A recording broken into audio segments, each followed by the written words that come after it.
How's it going, everyone? Bass here. Happy Friday to everyone watching. Guys, football is back. Week 1 of the NFL season for the Green Bay Packers is just 2 days away, which means we have football for the next 22 weeks straight. The Packers open up their season on the road against their division rival, the Minnesota Vikings. So let's go over this game preview, matchups, and things to watch for. But quickly, before we go into this game preview, I want to give a big shout out to today's video sponsor, Pristine Auction. PristineAuction.com is the most trusted sports memorabilia auction site with an A+ Better Business Bureau rating. Auctions on PristineAuction.com start at just $1, and each day there are over 1,000 autograph items available, so you win signed authentic signatures at affordable prices. Just last week, a signed Aaron Jones jersey sold for just $90. Deals like this are happening all the time on Pristine Auction, and they have about every player you could want, including Aaron Rodgers, Packers legends, and so much more. If you see the background behind me, every signed item is actually from Pristine Auction. We have Eddie Lacy jersey, Dave Robinson jersey, a signed Super Bowl trophy by Leroy Butler, a signed helmet by Robert Tonyan. They really just have so much. Plus, every item on PristineAuction.com comes with a certificate of authenticity from the industry's most reputable authenticators. Upgrade your collection of signed memorabilia today by registering on PristineAuction.com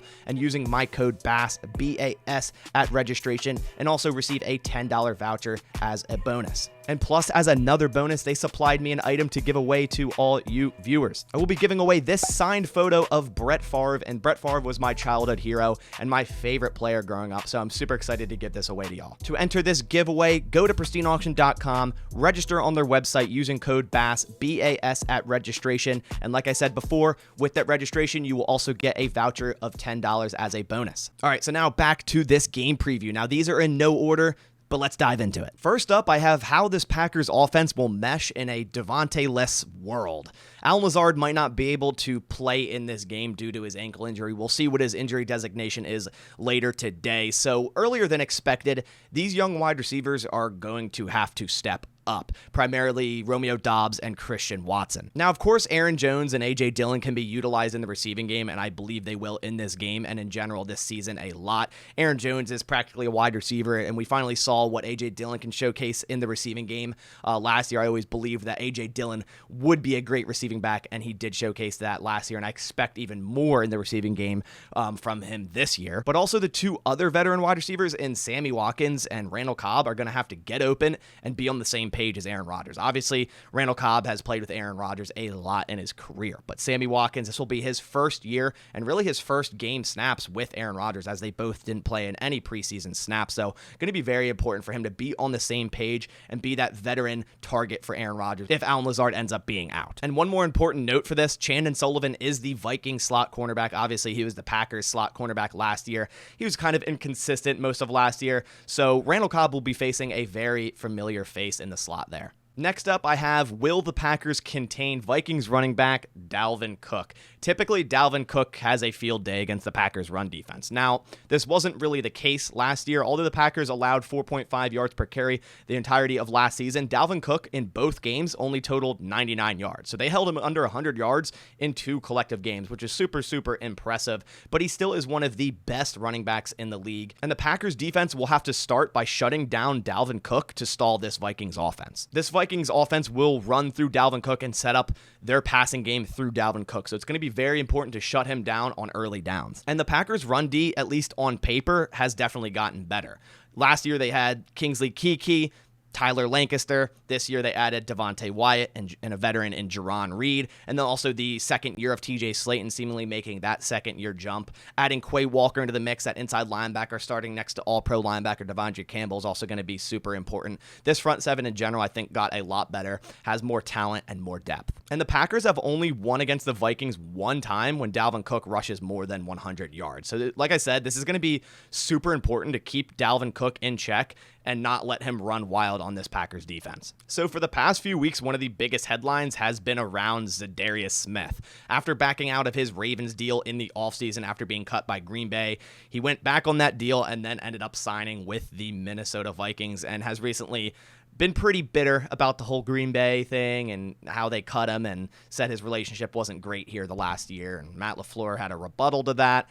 But basically he said he signed with the Vikings just so he could play Green Bay twice a year, which is, like I said, a little petty and give me major Greg Jennings vibes. But nonetheless, I will give respect to Zadarius Smith. When he's healthy, he is a dangerous pass rusher. And the Vikings also, of course, have Danielle Hunter, who, same for him, even a more dangerous pass rusher when healthy. So like usual, it will be super important for the Packers to protect Aaron Rodgers. This offensive line has been shaky, to say the least, this preseason and training camp. More importantly, will Elgton Jenkins and David Bakhtiari return week 1? They've both been limited in practice all week. I'm hoping for at least one of these guys to return. If neither of these players, and Bakhtiari and Elgton Jenkins, return, like I said, the offensive line is looking a little shaky. It would likely line up as Yosh Nijman, John Runyon, Josh Myers, Zach Tom, or Jake Hansen at right guard, and then Royce Newman at right tackle. If David Bakhtiari returns, obviously he'll slot in at left tackle, and if Elgton Jenkins returns, he'll slot right in at right tackle. Now, Danielle Hunter didn't play a full season last year, only 7 games, but in those 7 games, he had 6 sacks. So this dude's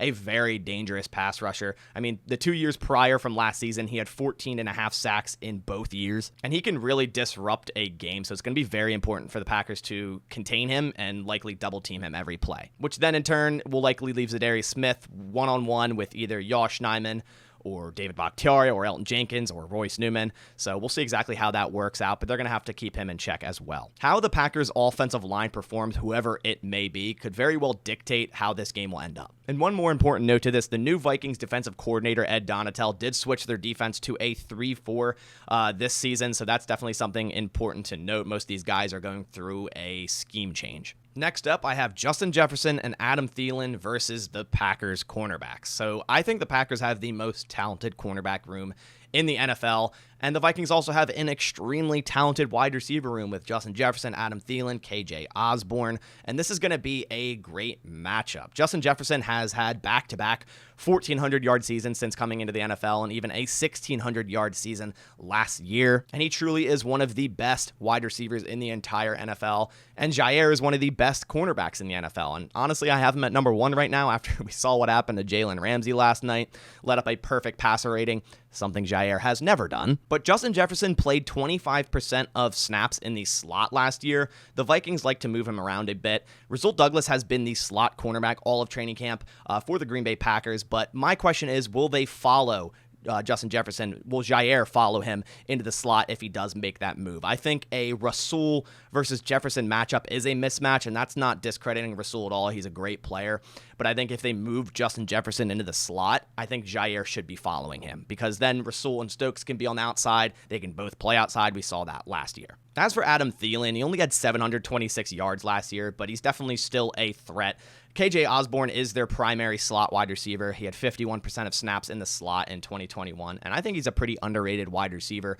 But overall, this cornerback room will surely be tested this game, but I do believe they have the talent to win this matchup. And last but not least, we have the new regime in Minnesota, with a new head coach in Kevin O'Connell, defensive coordinator in Ed Donatel, offensive coordinator in Wes Phillips, assistant coach in Mike Pettin, and special teams coordinator in Matt Daniels. The Vikings have an entirely new coaching staff. Now, although some of these coaches have coached together before on other teams, the Packers will have little to no tape on what this Vikings offense and defense may be like. But on the flip side, the Vikings will also be going through their first game as a new coaching staff altogether, which could also cause some issues for them. But overall, their coaching staff definitely got better. I do like all the hires they made this offseason. It's going to be very important for Joe Barry to have a plan against this new offense, and then of course Matt LaFleur to have a plan against this new Minnesota Vikings 3-4 defense. Now, the Packers have split the Minnesota Vikings the past 2 seasons, going 1-1 in each season in both games, but the Minnesota Vikings have a very talented squad this year. And I think they will be better than what their record was last year at that 8-9 record.